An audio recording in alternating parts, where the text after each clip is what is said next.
Tá, vamos lá. Nessa semana, dando continuidade ao tema da semana passada, a gente está falando de interações químicas, e dessa vez, essa semana, a gente vai falar um pouquinho de geometria molecular e polaridade. Vocês já viram um pouquinho com o Caio e com a Luísa, e agora eu e a Lúcia, a gente vai complementar esse conhecimento aí. Geometria molecular, né, primeiro eu vou falar disso, nada mais é do que a forma que as moléculas assumem no espaço, né, então, o formato delas em 3D, digamos assim, e ela é determinada por dois fatores principais. O primeiro é quantos átomos eu tenho no total ali na minha molécula, e o segundo é se eu tenho ou não elétrons livres no meu átomo central. Através da geometria, a gente consegue chegar, dos fatores para a gente conseguir determinar a polaridade da molécula.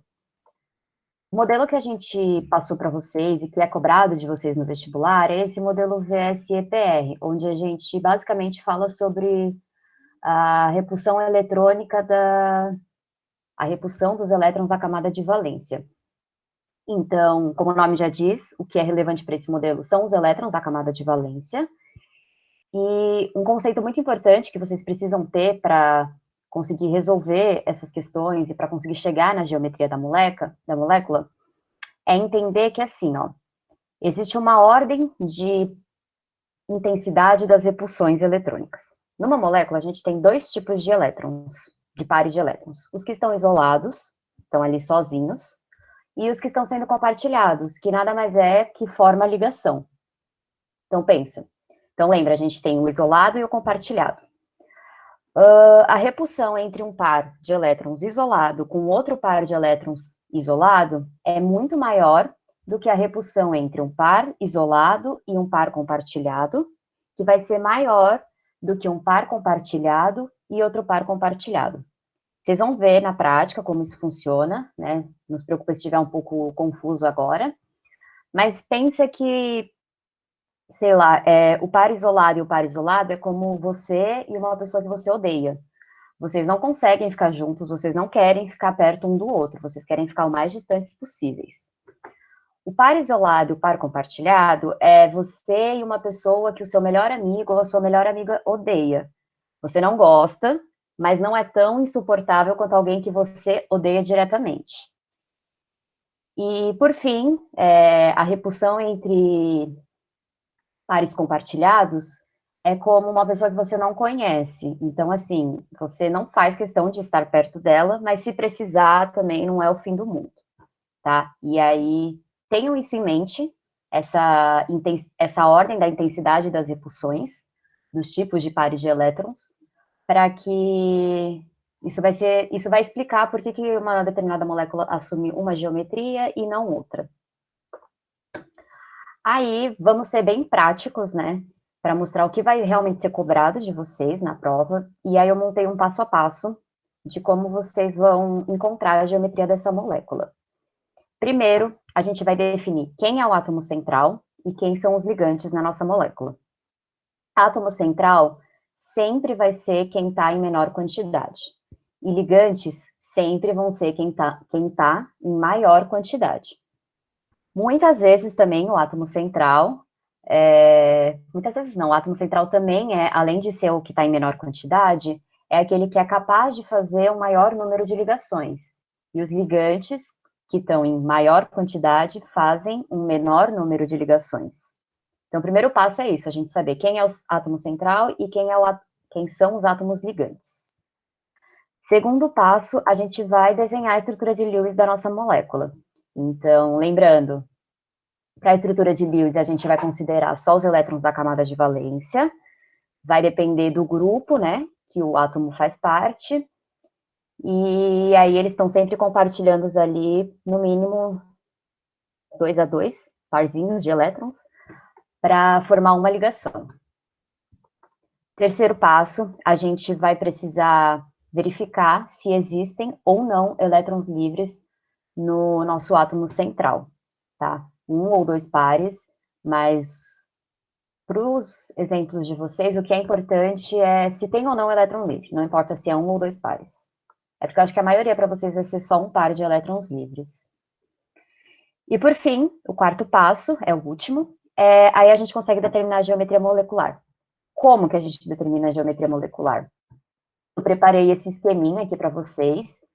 Eu posso liberar esses slides para vocês, se vocês quiserem, fora que a aula fica gravada. Então, não se preocupem em copiar tudo agora. Tentem mais acompanhar e entender. Esse esqueminha, assim, uma vez que você montou a sua estrutura de Lewis e ela estiver certa, você matou o exercício, porque você vai ver quantos átomos ao total você tem na sua molécula, tá? Contando o átomo central e os ligantes. As possibilidades são 2, 3, 4 ou 5.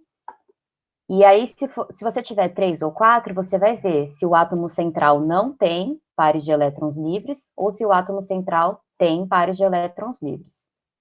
E aí você chega na resposta. Mas aí a gente vai fazer o exercício para vocês verem direitinho como que a gente usa esse esquema. Importante falar que, obviamente, a gente tem muito mais moléculas do que só de 2, 3, 4 ou 5 átomos, mas aí começa a ter um nível de complexidade que não é cobrado de vocês, tá? Então, no geral, assim, 99,99% dos casos, vocês vão ter que saber de 2, 3, 4 ou 5 átomos no total. Então, a gente vai meio que já ir resolvendo o exercício 3. Vamos começar pelo dióxido de enxofre, né, o SO2.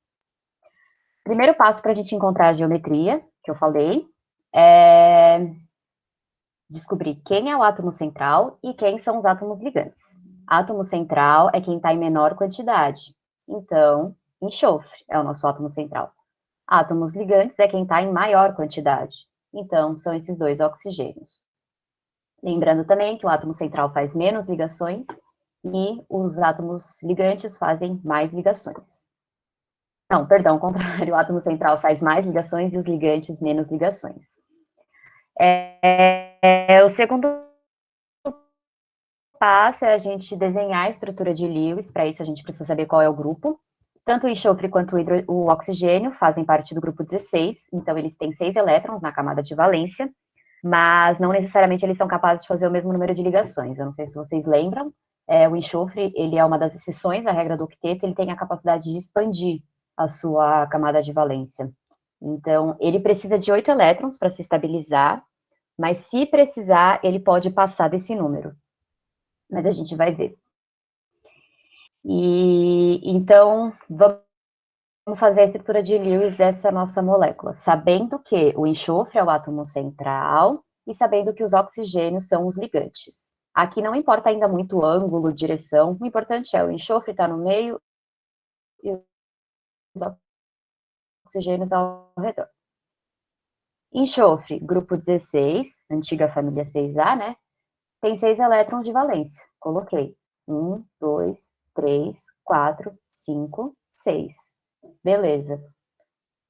Oxigênios também são do grupo 16, também vão ter 6 elétrons de valência. Uma coisa. Vamos verificar se todo mundo preencheu, né? A regra, chegou na regra do octeto, que no caso é ter no mínimo 8 elétrons na camada de valência. Eu vou falar no mínimo porque o enxofre, como eu falei, é uma exceção. O oxigênio está com 1, 2, 3, 4, 5, 6, 7, 8. Beleza. Esse oxigênio também, ó. 1, 2, 3, 4, 5, 6, 7, 8. Os dois oxigênios conseguiram completar a sua camada de valência. Vamos contar o do enxofre. 1, 2, 3, 4, 5, 6, 7, 8, 9, 10. Ele passou dos 8 e é uma das propriedades do enxofre. Ele pode, se precisar, passar desses 8. Como esse um oxigênio, beleza, ele compartilhou. Só que tinha um outro que estava necessitado. Então, meio que numa uma caridade, ele acaba ajudando o oxigênio e ele consegue comportar mais do que 8 elétrons na sua camada de valência, tá? Aí a gente vai, como aqui são 2 pares de elétrons, ou seja, no total 4 elétrons compartilhados, a gente sabe que é uma ligação dupla, porque um par de elétrons gera uma ligação. Então, 2 pares de elétrons vão gerar uma ligação dupla. 3 pares de elétrons, ligação tripla. Então, a partir disso, a gente chegou aqui na nossa estrutura, e o enxofre ficou com esse parzinho aqui de elétrons ainda sobrando. Aí a gente vai para o terceiro passo. A gente já definiu quem era o átomo central e os ligantes, a gente definiu a estrutura de Lewis. Terceiro passo agora. Verificar se há pares de elétrons livres no átomo central. Quem é o átomo central? O enxofre. E a gente tem pares de elétrons livres. Pronto, a gente agora está pronto para ir para o último passo, né, de determinar a geometria molecular. Hoje a gente vai usar esse esquema. Lembrando, essa é a nossa estrutura. Quantos átomos eu tenho ao total na minha molécula? Eu tenho um enxofre, um oxigênio, um enxofre e mais um oxigênio. 3 átomos. Então, quantos átomos? 3. Sem pares de elétrons livres no átomo central ou com pares de elétrons livres no átomo central? Com pares de elétrons livres no átomo central. Então, aqui eu tenho uma geometria angular. Aqui é o meu átomo central, aqui são os meus átomos ligantes, e aqui é uma nuvem eletrônica, que são os meus pares de elétrons isolados. Esse ângulo aqui, mais ou menos, e, bom, do dióxido de enxofre é isso. Aí eu separei aqui, eu quero mostrar para vocês. Licença, será que a gente pode representar esse ângulo no esqueminha de Lewis? Tipo, não fazer retinho, mas entortando mesmo. Pode, fica até mais completo. O ângulo? Isso. Porque se você mostrar as moléculas retas, não vai estar correto, porque é a estrutura linear. Então, você tem que realmente deixar meio entortadinho, e se você quiser colocar o ângulo de 105, você pode. Aí, o que eu queria mostrar para vocês, ó, aqui, essa é uma molécula angular. Aqui eu tenho enxofre, e aqui eu tenho os oxigênios, tá? Os meus ligantes. E aqui eu tenho o parzinho de elétrons livres. Vocês estão vendo, né?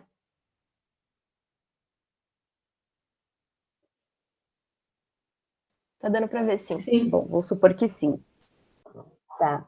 Aí, vocês vão se perguntar, por que se eu tenho 3 átomos, eu não posso só deixar eles assim, ó, retinhos?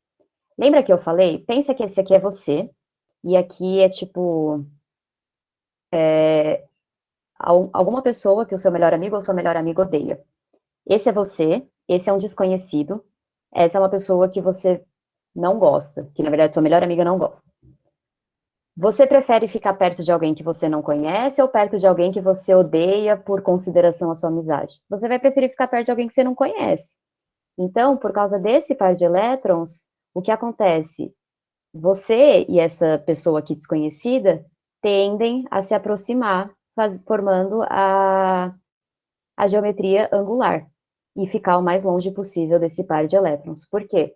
Porque um par de elétrons isolado repele mais um par de elétrons compartilhado do que 2 pares de elétrons compartilhados entre si.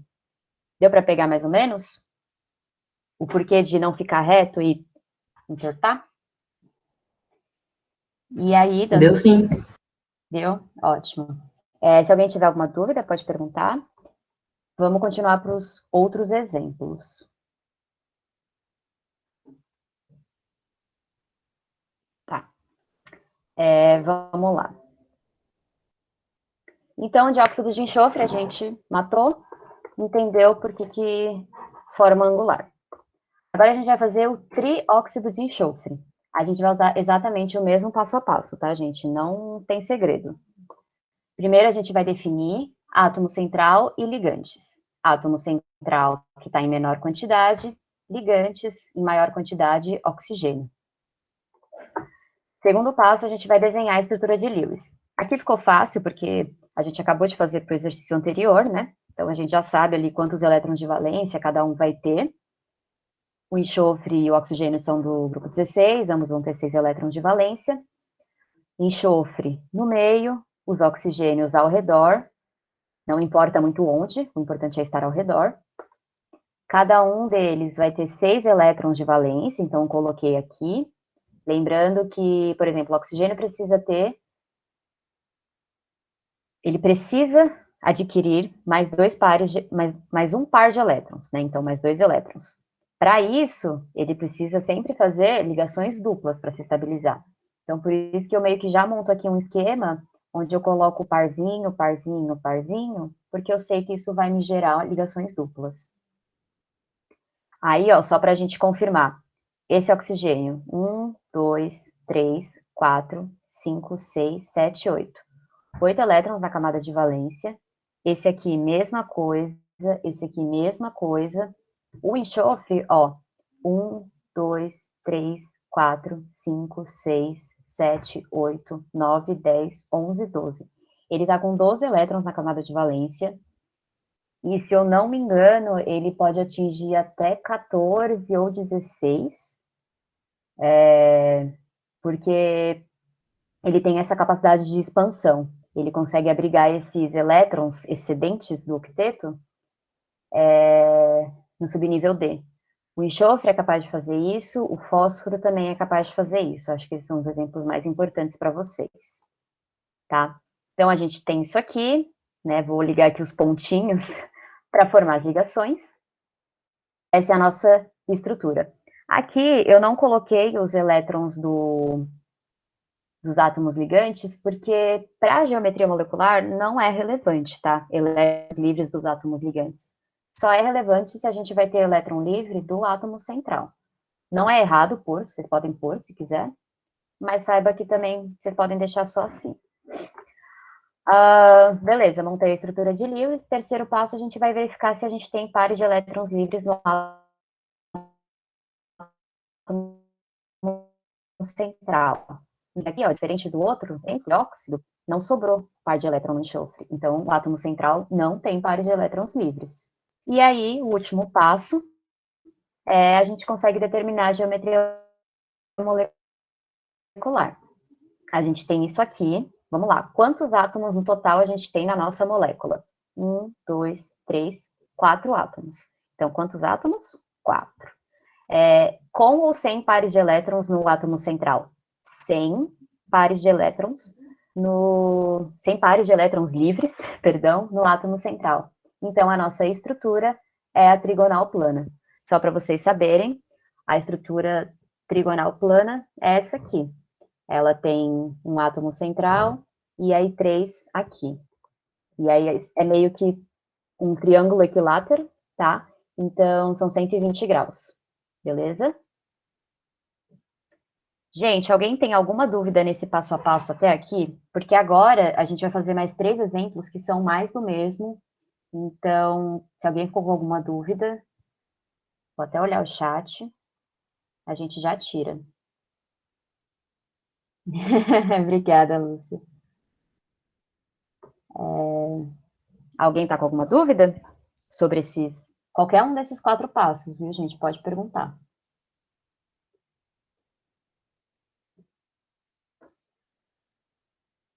Bom, não tendo dúvidas, eu vou seguir. Eu tenho uma duvidinha aqui, por favor. Pode falar. Poderia explicar de novo, se puder, o último passo? Que eu não entendi muito bem. Claro. Ó, vamos lá. Vou pegar esse exemplo aqui do trióxido de enxofre mesmo. A gente vai seguir um esqueminha pelas setas. Então, a primeira pergunta que a gente vai se fazer é: quantos átomos a gente tem na nossa molécula? Ao total, tanto o central quanto os ligantes. Nesse caso aqui, ó, a gente tem um enxofre e 3 oxigênios. Então, no total, a gente tem, ó, eu sigo aqui, 4 átomos na nossa molécula. A segunda pergunta que a gente vai fazer vai ser: essa nossa molécula, o átomo central, ele está sem pares de elétrons livres ou ele está com pares de elétrons livres? Nesse nosso caso, não tem nenhum par de elétrons livres. Todos os pares de elétrons que o enxofre tinha, teve um oxigênio que foi lá e precisou. Então, quantos átomos? 4. Sem pares de elétrons livres. Então, sempre que eu tiver uma molécula, desculpa, com 4 átomos e sem par de elétrons livres no átomo central, eu vou ter a estrutura trigonal plana. É o mesmo raciocínio para qualquer um dos outros casos, sei lá. Quantos átomos no total eu tenho na minha molécula? 2, por exemplo, o gás oxigênio, O2. Eu tenho 2 átomos no total. Então, quantos átomos? 2. Sempre que eu tiver 2 átomos, não tem outra opção, você vai ter uma molécula linear. Entendeu, Caio? Entendi, sim, obrigado. Imagina. Mais alguma dúvida, alguém? Bom, então, podem me interromper se tiverem. Eu vou seguindo para as outras moléculas que o exercício 3 nos dá. Mas agora, gente, a gente é exercitando. Trifluoreto de boro, TF3. Primeiro passo é definir o átomo central e os ligantes. O átomo central é quem está em menor quantidade, o boro. Os átomos ligantes é quem está em maior quantidade, os nossos 3 flúors aqui no caso. O segundo passo é a gente desenhar a estrutura de Lewis. O boro faz parte do grupo 13, o flúor do grupo 17, então o boro vai ter 3 elétrons da camada de valência e o flúor vai ter 7 elétrons da camada de valência. Vou dar uma corridinha aqui, gente, desculpa. O boro, ele é uma outra exceção da regra do octeto, então ele se estabiliza com 6 elétrons na camada de valência, tá? Assim como o enxofre expande, o boro contrai, então ele não precisa ter 8 elétrons para estar estável. Vocês colocam aqui, por exemplo, o flúor, ó, 1, 2, 3, 4, 5, 6, 7, e 1 que ele pegou do boro, 8, e aí fiz todo o mesmo processo, coloquei os elétrons de valência de cada um deles e estabeleci as ligações. No fim, a gente vai obter essa estrutura aqui, tá? Como eu falei, não é relevante os elétrons livres nos átomos ligantes. E aí a gente vai para o terceiro passo. Eu tenho elétrons livres no átomo central? Não tenho elétrons livres sobrando no boro, porque o boro ele só tinha 3 que foram compartilhados aqui com o flúor. Então, a resposta é não. Quarto passo, a gente precisa definir a geometria molecular. Primeira pergunta que a gente faz, quantos átomos eu tenho no total na minha molécula? Ó, 1 boro e 3 flúors, 4 átomos. Eu não tenho pares de elétrons livres. Ó, o boro está sem nenhum parzinho solto.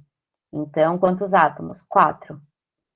100 pares de elétrons livres. Então, a nossa geometria molecular é a trigonal plana, que foi a mesma do outro exercício, tá?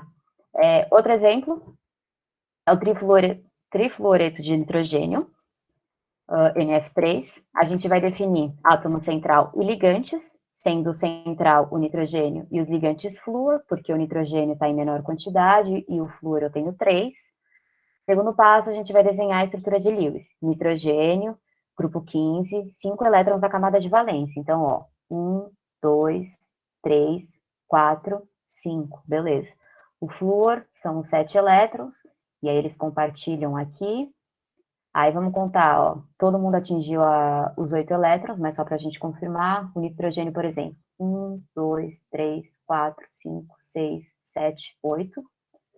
Bom, mesmo procedimento, ligo aqui os pontinhos para fazer as ligações, e opa, aqui o nosso nitrogênio ficou com um par de elétrons livres, o nitrogênio é nosso átomo central, no caso. Então, quando a gente for definir a geometria molecular, quantos átomos eu tenho? Um nitrogênio e 3 flúors, 4. 100 pares de elétrons livres no átomo central ou com pares de elétrons livres no átomo central? Com um par de elétrons livres no átomo central. E aí eu tenho a geometria piramidal. É a mesma coisa, gente. Da trigonal plana, que era isso, o que aconteceu? Surgiu um par de elétrons livre aqui. Esse par de elétrons é a pessoa que a sua melhor amiga não gosta, então você prefere ficar perto dos desconhecidos. Como? Todo mundo vem para baixo e fica um par de elétrons livre aqui, tá? E aí, eles estão. É esse par de elétrons que está repelindo todo mundo aqui para baixo. E essa é a geometria piramidal. Tá? Último exemplo, estou tomando tempo já da Lúcia, é o tetrafluorometano, que é o CF4. Primeiro a gente vai definir o átomo central e os ligantes, mesma coisa, o átomo central é o carbono e os átomos ligantes são os 4 flúors. Depois a gente vai desenhar a estrutura de Lewis, carbono sempre com 4 elétrons na camada de valência, flúor, 7 elétrons, tá? Montei aqui, estabeleci as ligações, não sobrou par de elétrons livres. O carbono, gente, é um átomo que, assim, não vou dizer impossível, mas ele dificilmente vai ter par de elétrons sobrando nele. Ele é um átomo que, enfim, ele sempre vai estar fazendo 4 ligações, tá? Eu tenho par de elétrons livres no átomo central? Não, que é o carbono, não tem nada sobrando. E aí a gente vai definir a geometria molecular. Quantos átomos eu tenho? 1 carbono e 4 flúors. 5. Sempre que eu tiver 5 é tetraédrica. Porque é o que eu falei para vocês, gente. O carbono geralmente 99,9% das vezes ele vai fazer 4 ligações.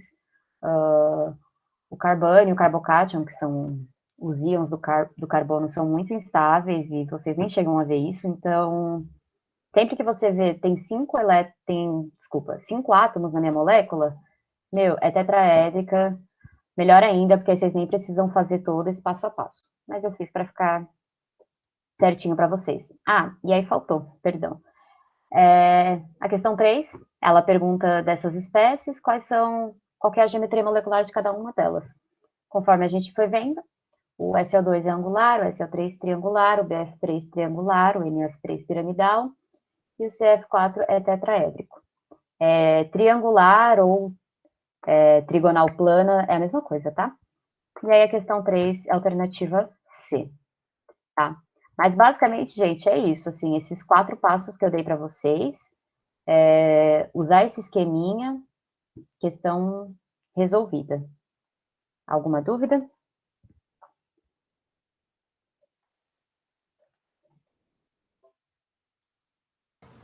Não de que é especificado na tabela periódica, ou se não é especificado, que o boro lá é que ele se estabiliza com 6 elétrons, que eu não achei aqui na minha tabelinha. Então, a tabela não fala, é uma coisa que, é um conhecimento que a gente tem que ter. Enxofre e fósforo expandem a camada, então eles podem colocar mais do que 8 elétrons. Boro e alumínio, se eu não me engano, estabilizam com 6.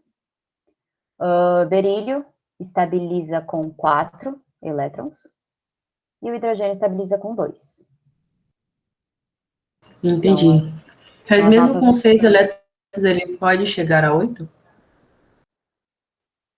Não, ele não chega, porque ele não tem subníveis o suficiente para isso. Entendi. Obrigada. Nada. Mais alguém? Alguma dúvida? A Lúcia ainda vai falar sobre polaridade, mas se alguém tiver com alguma dúvida aí de geometria.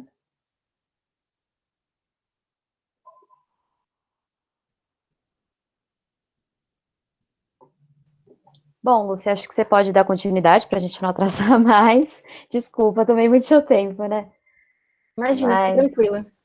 Tá, aí se surgir alguma dúvida, manda aí no chat, eu tô aqui ainda, vou respondendo. Bom, gente, então eu vou começar a apresentar minha tela, tá? Eu vou falar sobre polaridade.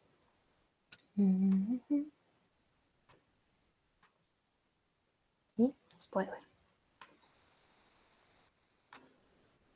Tá dando para ver? Sim. Beleza. Só queria reforçar, me interrompam a qualquer momento da explicação. Foi uma aula bem desafiadora, assim, então talvez vocês tenham que ouvir várias vezes as mesmas coisas, é super normal. Bom, a polaridade, ela vai depender de 2 fatores, eletronegatividade e geometria. E aí eu queria lembrar para vocês que a eletronegatividade, ela aumenta da esquerda para a direita na nossa tabela e de baixo para cima. Então aqui a gente vai ter os nossos elementos mais eletronegativos. E aí, bom, na verdade, antes de mais nada, né, eu esqueci de falar, a polaridade, o que ela é? Polaridade nada mais é do que uma separação de cargas elétricas. Então, assim, como a Luísa falou na aula, a gente pensa sempre em polo. E aí, quando existe uma separação de cargas ou muito definida ou menos definida, como a gente vai ver agora para frente, existem um polo negativo, que é quem está com maior densidade de elétrons, que são as cargas negativas, e um polo positivo. Então, a gente olha aqui para a nossa ligação iônica, ela vai ser sempre, sempre polar. Por quê? Ligação iônica é aquela transferência definitiva de elétrons. Então, quem ganhou o elétron vai ficar vai ser o nosso polo negativo, porque ele recebeu uma carga negativa, e quem doou, quem perdeu essa carga negativa, vai ser o nosso polo positivo. Ligações iônicas são sempre polares. Agora, as covalentes, elas podem tanto ser polar quanto apolar. Isso vai depender do quê? Como eu falei, da eletronegatividade e da geometria, mas vamos olhar só para a eletronegatividade agora. Quando que uma ligação covalente é apolar? Quando é uma ligação entre dois átomos com dois elementos com uma eletronegatividade igual. Então, aqui nesse caso, por exemplo, cada um dos hidrogênios vai puxar os elétrons com uma força igual. Então, concorda que a densidade eletrônica vai estar distribuída igualmente entre eles? Então, nossa molécula vai estar com uma distribuição eletrônica muito uniforme, porque os dois estão puxando com uma força igual. E aí, no caso, ela vai ser apolar quando é um elemento com uma eletronegatividade diferente do outro. E aí, no caso, o elemento com maior eletronegatividade, ele vai estar puxando com mais força. Então, a densidade eletrônica vai ficar mais voltada para ele. E aí, a gente representa dessa forma, com a setinha sempre apontando para o lugar onde essa densidade eletrônica é maior. Eu gosto sempre de pensar em cabo de guerra para pensar em eletronegatividade. E aí, gente, eu fiz um videozinho aqui para vocês, para ver se fica essa imagem na cabeça. Ó, como você pode ver, assim, o cloro ele tem maior eletronegatividade, então ele vai puxar os elétrons do hidrogênio. E por mais que o hidrogênio tente, a densidade eletrônica ela vai ficar mais para o lado do cloro no fim das contas.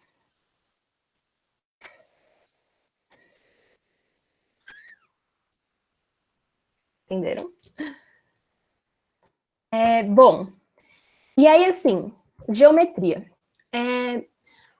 Não basta a gente pensar só que existe uma ligação entre átomos de eletronegatividades diferentes. Porque imagina, eu sou um átomo central, tenho um elemento aqui com uma eletronegatividade diferente da minha me puxando para esse lado, mas tem um outro num sentido oposto me puxando para o outro lado. Então, no fim das contas, eles estão puxando com a mesma força, cada um para um lado, eu vou ficar parada. Então, vai estar uniformemente distribuída essa densidade eletrônica em mim, na molécula. Então, como vocês podem ver, para a gente pensar a geometria, a gente tem que falar um pouco sobre vetores. Eu não sei em que pé vocês estão em vetores, qual o conhecimento de vocês sobre isso, se vocês já chegaram em física a falar sobre eles. Eu, particularmente, tenho dificuldade com soma vetorial e tudo mais, então eu vou tentar explicar do jeito que eu acho mais simples, mas existem outras formas. Bom, primeiro, o que é um... Ui? Ai, gente. O que é um vetor? O vetor, ele é uma setinha que precisa nos dar 3 informações: um módulo, uma direção e um sentido. Ele se contrapõe a grandezas escalares. Grandezas escalares são aquelas que você precisa só me dar uma informação e ela, por si só, já me fala tudo que eu preciso saber. Então, o exemplo mais comum é alguém te perguntando qual que é seu peso. Você só fala um número, você fala a sua massa e acabou. Você não precisa dizer se é para a direita, se é para a esquerda, você tem aquela massa. No vetor, você precisa dar mais informações. Então, você precisa dar um módulo, que é o tamanho da setinha, ou o valor dela. A direção, que é a posição, então, assim, na horizontal, na vertical. E o sentido, que é, por exemplo, para a direita ou para a esquerda. E aí, para a gente somar esses vetores, não é a mesma coisa do que somar 2 escalares, não é a mesma coisa do que somar números. É um pouquinho diferente. E aí, um dos métodos que a gente pode usar é o método do polígono, que é o famoso trombinha no rabinho. Então, aqui a gente tem esses 2 vetores para somar.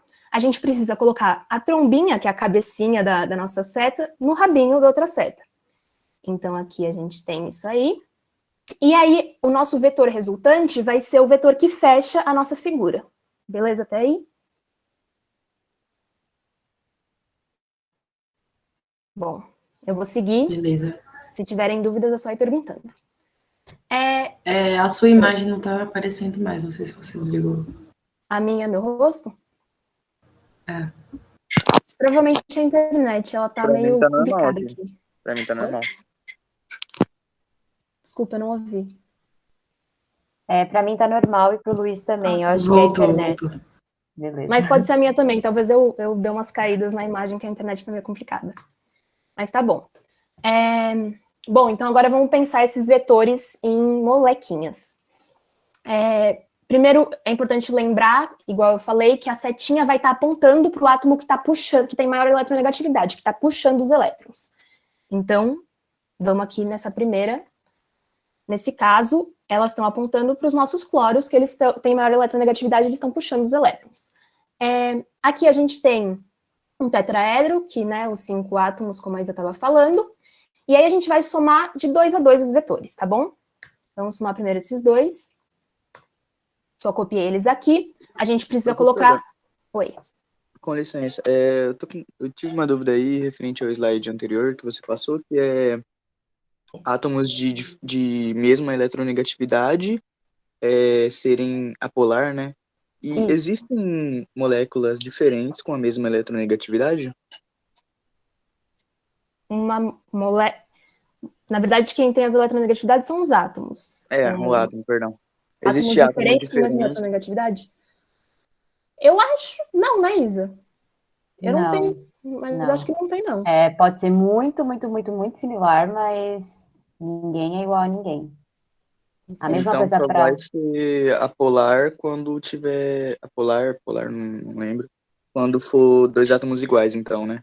Justamente. Acho que é melhor Isso. colocar assim. Melhor ainda Isso. colocar assim, né? Ou quando a soma vetorial, que a Lúcia está explicando, vai explicar, não sei, der zero. Mas aí ela vai Isso aí. falar. Mas assim, 2 iguais não existe, tá bom? Entendi, obrigado. Bom, tá bom. A gente tem aqui o nosso tetraedro. Vamos somar esses 2 vetores aqui. Só copiei para cá, a gente tem que colocar uma trombinha num rabinho. E aí não importa se você vai colocar essa trombinha nesse rabinho ou essa trombinha nesse rabinho, no fim das contas, a resultante vai ser igual. Eu coloquei assim, desloquei ele para cá, tá? E o nosso vetor resultante, ele vai ser esse aqui. Vou copiar ele na nossa molécula. E agora somar os dois vetores que a gente ainda não somou. Copiei para cá. Trombinha no rabinho, tá? E o vetor resultante. Vou copiar ele para a molécula. E aí, como você pode perceber, a gente vai ter 2 vetores de mesmo tamanho em sentidos opostos. Então, significa que os carbonos, no fim das contas, estão puxando os cloros, no fim das contas, estão puxando os elétrons do carbono, um para cá, o outro para cá. E aí fica uniformemente distribuída, porque eles estão puxando com a mesma força. E aí eles se anulam. Deu para entender? E aí a nossa molécula é apolar. Não existem polos, não existe um lugar onde está maior densidade eletrônica e outro que está menor densidade eletrônica. Ela é uniformemente distribuída. Vou seguir. Agora, vamos olhar para o nosso NH3. De novo aqui, as setinhas vão estar apontando para o elemento de maior eletronegatividade. Então, para o nitrogênio, ele está puxando os elétrons. Temos aqui... Eu não sei se eu errei, se eu me equivoquei no ângulo aqui da molécula piramidal. Mas aí a Isa me corrige se estiver errado. Bom, vamos somar esses dois vetores primeiro. Então, a gente tem aqui, mas não basta traçar um vetor aqui. A gente precisa fazer trombinha no rabinho, beleza? Então, essa trombinha vai para esse rabinho. E aí, o nosso vetor resultante é esse aqui. Agora, a gente vai somar vetor resultante e o que sobrou, tá bem? Ele já tá bonitinho aqui, trombinha no rabinho. E o nosso vetor resultante é esse aí. Como vocês podem ver, não tem nada puxando para o outro lado. Então, ele dá a informação para a gente que vai ter um polo negativo na molécula e ele vai estar direcionado para esse lado, tá bom? E ela vai ser polar. É importante a gente entender vetores no geral, é importante a gente entender a geometria das moléculas a partir dessa visão vetorial, mas muitas vezes o exercício ele não vai te pedir só, essa molécula é polar ou apolar. Você vai precisar usar essa informação para fazer outras coisas. E aí você precisa ter ela mais rápido, sabe? Então, eu particularmente tenho dificuldade com soma de vetores, e então eu gosto muito desse macetinho que eu vou ensinar agora, que a Luísa já comentou dele em aula, porque ele me dá a informação mais rápido. E ele é a nuvem eletrônica versus átomos iguais ligados ao átomo central. Importante lembrar que nuvem eletrônica, ela vai ser ligações, então, uma ligação dupla contra uma nuvem eletrônica, uma ligação simples contra uma nuvem eletrônica, ou pares de elétrons que não estão comprometidos com ligações no átomo central. Um par de elétrons contra uma nuvem eletrônica. Então, 2 elétrons, uma nuvem eletrônica. Vamos começar aqui pelo CO2. CO2, C aqui, 4 elétrons na camada de valência, está fazendo essas ligações duplas. O que a gente tem? A gente tem uma nuvem eletrônica aqui, outra nuvem eletrônica aqui. Quantos átomos de elétrons iguais estão ligados ao átomo central, que é o nosso carbono? 2 também. Número de nuvens eletrônicas igual ao número de átomos iguais ligados ao átomo central, molécula polar. Agora, esse aqui a gente já tem a resposta, mas vamos confirmar. A gente tem quantas nuvens eletrônicas aqui ao redor do nitrogênio? 1, 2, 3, 4. Quantos átomos iguais ligados ao nitrogênio, que é o nosso átomo central? 1, 2, 3. 4 nuvens eletrônicas, 3 átomos iguais, são números diferentes, a nossa molécula vai ser polar. Até aqui tá tudo bem?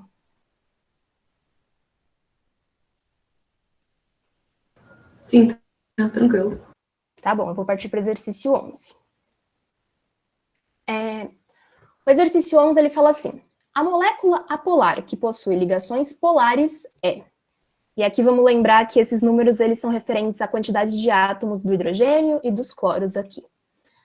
Bom, vamos olhar para esse enunciado primeiro. O que é uma ligação polar? Uma ligação polar, ela é aquela entre elementos com eletronegatividades diferentes. Então, entre átomos diferentes, como... Eu não vi quem fez a pergunta, mas é uma ligação entre átomos diferentes, que tem as eletronegatividades diferentes. Porque ela vai gerar um polo, ela vai gerar uma região de maior densidade eletrônica, de carga negativa, e uma região de carga positiva, beleza? Então, vamos lá, desenhar item por item. Aqui a gente tem o carbono como nosso átomo central, e aí 5 átomos, a gente vai ter uma geometria tetraédrica. Beleza, vamos contar nuvens eletrônicas. Aqui a gente tem nosso carbono com os 4 elétrons na camada de valência, fazendo as 4 ligações, então não existem pares de elétrons livres aqui, que não estão comprometidos com ligações. Então a gente tem 4 nuvens eletrônicas, beleza? Lembrando que a gente sempre conta nuvem eletrônica só ao redor do átomo central.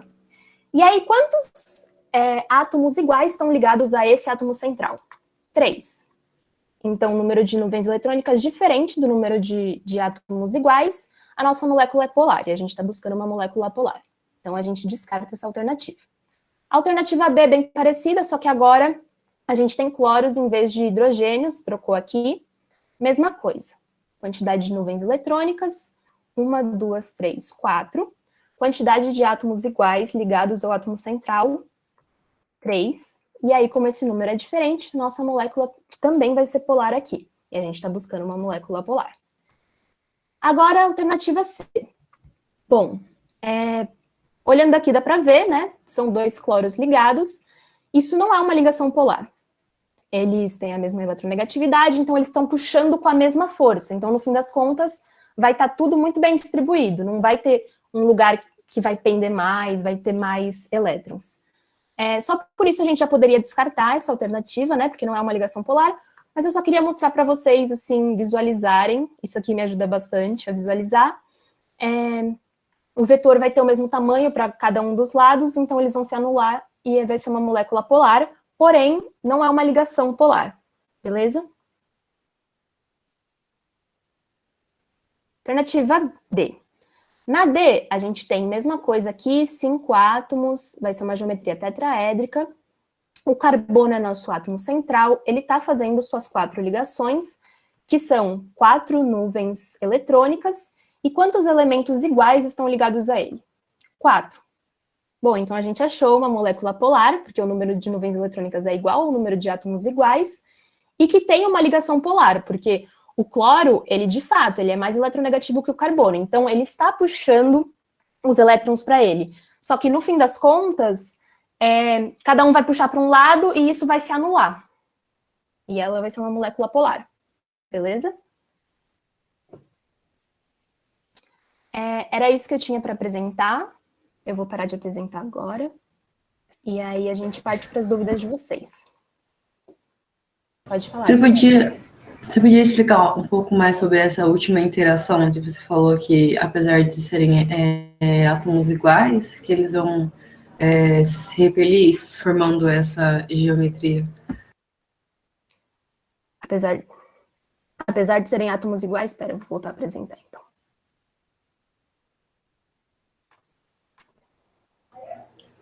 O que vai acontecer... Você estava perguntando da geometria, né? Isso. Então, os elétrons, os átomos, eles querem ficar sempre o mais distante que eles podem um dos outros. Eles não querem ficar pertinho. Então, eu não poderia, por exemplo, desenhar o que é muito comum, esse carbono. Deixa eu ver se eu tenho... talvez eu consiga. Desenhar esse carbono, gente do céu, com as 4 ligações assim. Nossa Senhora. Tá bom?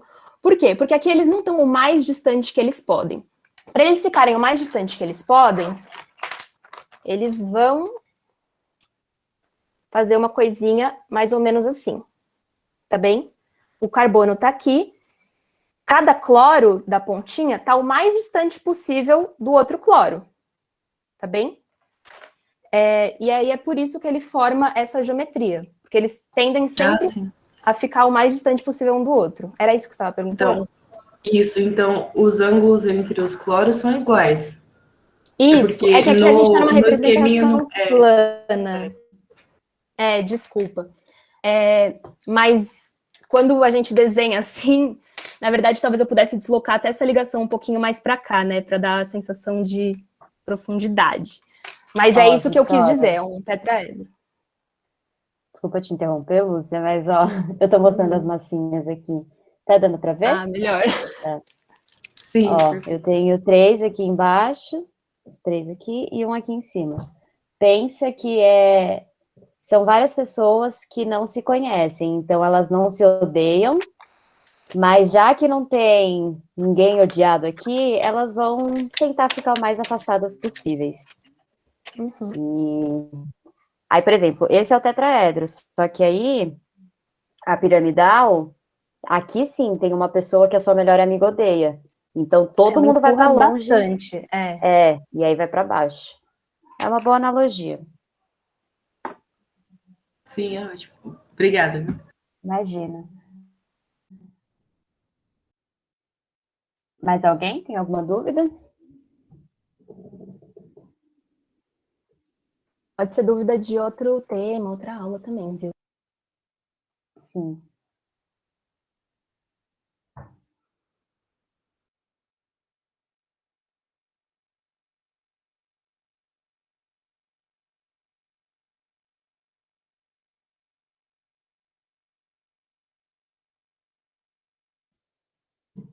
Bom, gente, acho que é isso, tá? Podem nos procurar, já sabem, WhatsApp. Não se assustem com esse conteúdo, gente, assim, é muito difícil. Eu sou uma pessoa com péssima visão espacial. Tudo que tá no papel para virar 3D, o que tá 3D para passar para 2D, gente, eu tenho muita dificuldade. A Lúcia também, vetor piorou. Então, assim, realmente, assim, é uma das semanas mais pesadas, assim, porque são coisas que não são intuitivas, entendeu? Você não vê um vetor andando por aí, a gente não mede as coisas em vetor, do 3D para o 2D não é intuitivo, geralmente para quem é intuitivo segue a área de artes, mas... Não se acanhem de procurar a gente mais tarde, porque às vezes vocês ouviram isso agora e aí vai pensar mais sobre, surge alguma dúvida, como eu falei, talvez vocês precisem ouvir isso várias e várias e várias vezes, incansavelmente, até começar a fazer um pouco de sentido, e tá tudo bem. Com certeza. Às vezes até hoje surgem dúvidas pra gente que estamos há anos ouvindo isso. A gente pode Carol, disponibilizar. a gente vai juntar, e aí pode deixar que a gente vai disponibilizar os slides. A aula também foi gravada, então se vocês precisarem rever, qualquer coisa é só chamar a gente. Muito obrigada, viu, gente? Boa noite. Obrigada a vocês. Pela atenção. E bons estudos Obrigada. aí. Boa noite, gente. Se cuidem.